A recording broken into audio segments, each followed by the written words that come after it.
တရက်နေ့မှာကောင်းတာလို့ရှိရင်လာတိုင်းမှာကောင်းတဲ့အရာတွေပဲကိုယ့်စီကိုပြန်ဝင်လာတယ်ဆိုလို့လေဒီနေ့ကမေတော်เจ้าမှာသွားပြီးတော့ဆူတောင်းတယ်ကိုယ့်ရဲ့အကိုကြီးအမိုက်နဲ့စုံပြီးတော့မုတ်သွားစားတယ်ကျမတို့တက်ဆိုင်ပဲเนาะ memory ပြန်တက်လာတဲ့အခါကျတော့လေမနစ်ကအဲ့လိုမျိုးကျမတို့ February 1ရက်နေ့မှာလဲဒီလိုပဲအကိုကြီးအမိုက်နဲ့အတူတူရှောက်ပြီးတော့သွားစားခဲ့တယ်ပေါ့เนาะသွားစားတယ်ရှောက်လေတယ်အခုတစ်နှစ်ပြန်ပြီးလေလာတဲ့အချိန်မှာလဲအခုလိုပဲ February 1ရက်နေ့မှာအကိုကြီးအမိုက်တက်တက်ဆက်ဆိုင်တော့အဲ့လိုမျိုးမရွယ်ပဲနဲ့ဒီနေ့ mirror ကြောင်းသွားဖြစ်တယ်ဒီမုတ်တွေလဲစားဖြစ်တယ်ပေါ့နော်အရန်ပျော်ဖို့ကောင်းတယ်အကြားထဲမှာပြိလက်ခတ်ပေးကနေကြပန်းခင်းထဲမှာနေအပူခံပြီးတော့တထောင်နဲ့ဓာတ်ပုံတွေအဝဝင်ရိုက်ခဲ့သေးတယ်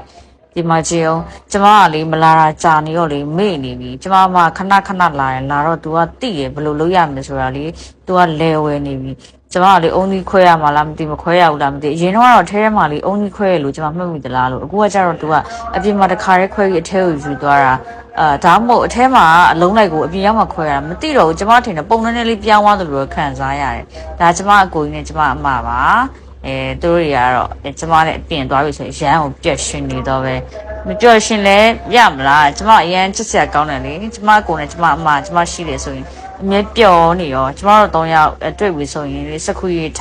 ပောက်ကရတွေရှောက်ပျော်အချိန်ကြီးကုန်တော့ကုန်မှန်းတော့မသိဘူးဒါကကြတော့ကျမတို့ပြန်ပါပြီရှင်